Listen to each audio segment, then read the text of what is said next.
Hi! In front of me is HTC U12 Plus, and today I would like to show you how you can use voice recorder. Begin by opening Recorder app and tapping on Allow in the pop-up.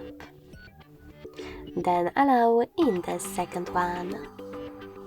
Now to create a new recording, tap on this red button on the left. Then start recording. To pause it or unpause it, use the same left button.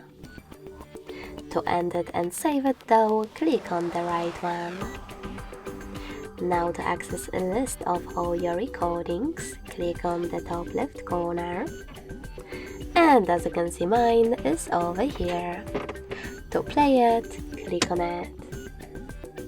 If you wish to delete it, hold it and select Delete under Rename. Then confirm your choice in the pop-up. To rename it though, just click on Rename instead of Delete. Type in wherever you want to and confirm your choice in the pop-up as well.